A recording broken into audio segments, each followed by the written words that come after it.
Selamat pagi, salam sejahtera Bapak Ibu serta saudara-saudara dikasih Tuhan.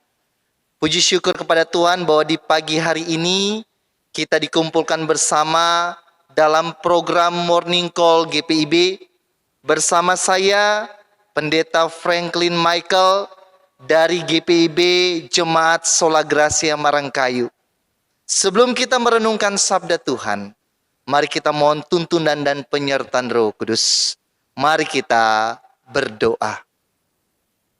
Allah Bapa yang bertahta dalam kerajaan sorga, yang kami sembah dalam nama Tuhan Yesus, kami mengucap syukur ya Bapa, atas penyertaan yang Tuhan boleh berikan bagi kami dalam waktu istirahat kami. Bahkan pun kami mengucap syukur, di pagi hari ini Tuhan berikan kami nafas kehidupan. Mengawali pagi ini Bapa, kami mau mendasarinya dengan firman Tuhan.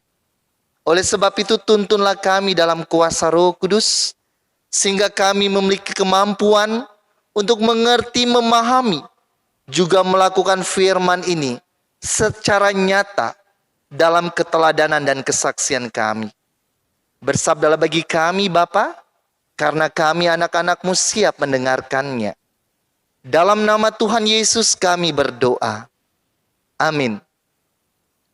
Jemaat yang dikasihi Tuhan, pembacaan Alkitab di pagi hari ini terambil dari 2 Korintus pasal 7, ayat 2 hingga ayatnya yang ke-7, yang menyatakan bagi kita demikian. Berilah tempat bagi kami di dalam hati kamu. Kami tidak pernah berbuat salah terhadap seorang pun. Tidak seorang pun yang kami rugikan, dan tidak dari seorang pun kami cari untung. Aku berkata demikian bukan untuk menjatuhkan hukuman atas kamu. Sebab tadi telah aku katakan bahwa kamu telah beroleh tempat di dalam hati kami, sehingga kita sehidup semati. Aku sangat berterus terang terhadap kamu, tetapi aku juga sangat memegahkan kamu. Dalam segala penderitaan kami, aku sangat terhibur dan sukacitaku melimpah-limpah. Bahkan ketika kami tiba di Makedonia, kami tidak beroleh ketenangan bagi tubuh kami. Di mana-mana kami mengalami kesusahan, dari luar pertengkaran dan dari dalam ketakutan. Tetapi Allah yang menghiburkan orang yang rendah hati, telah menghiburkan kami dengan kedatangan Titus. Bukan hanya oleh kedatangannya saja, tetapi juga oleh penghiburan yang dinikmatinya di tengah-tengah kamu.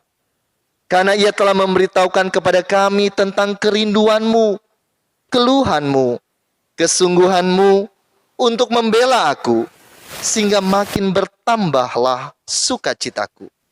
Demikianlah pembacaan Alkitab. Bapak Ibu yang dikasihi Tuhan Yesus, tema yang kita renungkan di pagi hari ini adalah kesempurnaan kekudusan di dalam takut akan Allah. Beberapa waktu yang lalu ada sebuah berita yang sangat viral. Ada seorang yang dimangsa dan diterkam buaya di daerah Kalimantan Utara. Ironisnya, tempat orang itu dimangsa oleh buaya, ternyata beberapa bulan sebelumnya juga ada kejadian yang sama. Oleh sebab itu pemerintah setempat memasang sebuah himbauan yang cukup besar yang bertuliskan, hati-hati atau awas ada buaya. Tetapi masih saja banyak orang yang mendekati kanal dan sungai itu. Masih saja ada orang yang mencoba-coba bahaya itu. Bahkan hidup di tengah-tengah ancaman buaya dan bahaya itu. Sama halnya dalam segala kehidupan kita, termasuk kehidupan rohani kita. Kita tahu tentang kebenaran firman Tuhan. Kita tahu tentang kebenaran sabda Tuhan. Berulang kali kita diingatkan dalam setiap ibadah dengan firman Tuhan. Ditegur di dalamnya. Tetapi kadangkala berulang kali juga kita bermain-main dalam batasan bahaya, dosa, dan kesalahan yang kita pahami upahnya adalah maut. Kadangkala kita menjadi seorang Kristen tobat kumat. Tobat sesaat, kumat juga seterusnya. Bukan berarti kita tidak mengenal dan memahami firman Tuhan.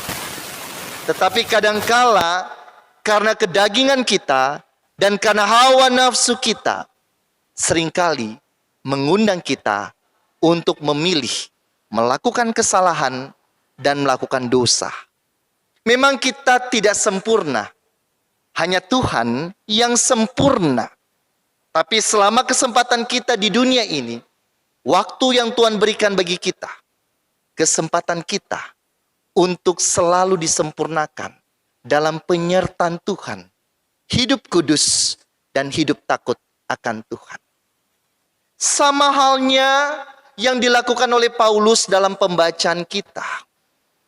Paulus memiliki kerinduan dan harapan yang sangat luar biasa bagi jemaat Korintus. Paulus ingin jemaat Korintus bertumbuh di dalam pelayanannya, bertumbuh di tengah-tengah persekutuannya.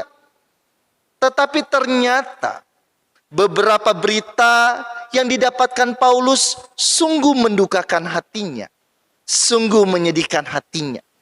Ada tantangan, ada pergumulan, ada perpecahan di tengah-tengah jemaat Korintus. Bahkan ada beberapa orang yang mempertanyakan, apakah benar motivasi Paulus dalam pelayanan? Apakah benar motivasi Paulus sungguh murni dan tulus dalam pelayanannya? Tapi sungguh, Paulus menghadapi jemaat Korintus dengan kebesaran hati, dengan kesabaran untuk selalu mengingatkan mereka. Memang benar, surat yang kita baca penuh dengan ketegasan dan kelugasan dari Paulus. Bukan berarti motivasi Paulus karena kebencian. Bukan. Tapi karena rasa sayangnya dan cinta kasihnya kepada jemaat Korintus.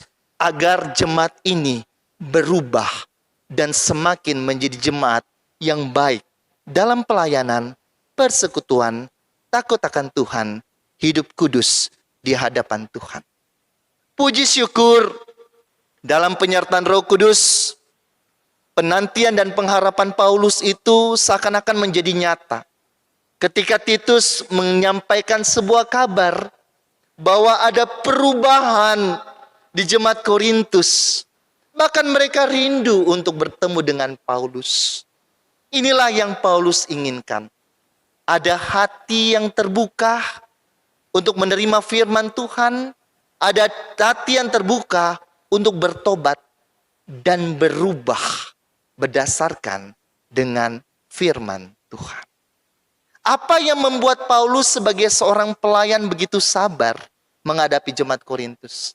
Apa yang membuat Paulus begitu berbesar hati di tengah-tengah tantangan pergumulan di tengah-tengah jemaat Korintus? Ternyata kerendahan hati, kebesaran diri, kebesaran hati, bahkan juga kesabaran yang dimiliki Paulus muncul dari relasinya bersama dengan Allah. Dia dibangun terlebih dahulu dalam relasi dengan Allah. Dibentuk dan dipahami bagaimana kasih dan anugerah Tuhan itu pula yang memilih, yang menopang, dan mendorong ia dalam pekabaran Injil dimanapun ia berada. Relasi dengan Allah ini pula yang mendasari relasi Paulus dengan sesamanya. Baik jemaat yang ia kirim surat, baik saudara-saudara persekutuan dimanapun ia bertemu. Sehingga ada kasih, ada kebesaran hati, ada kesabaran dalam pelayanannya. Bagaimana dengan kita? Ketika kita juga membangun relasi dengan sesama, baik di pekerjaan, baik di pergaulan, di pendidikan, bahkan di tengah-tengah persekutuan. Sudahkah kita mendasarinya dengan relasi yang terbangun baik dengan Allah? Hidup kudus, takut akan Tuhan. Dan biarlah relasi yang berdasarkan dengan hubungan yang baik dengan Tuhan mendasari relasi kita dengan sesama. Dalam kasih, saling menopang, saling menguatkan. Tuhan Yesus memberkati kita. Amin. Mari kita satu di dalam doa. Tuhan Yesus, kami mengucap syukur.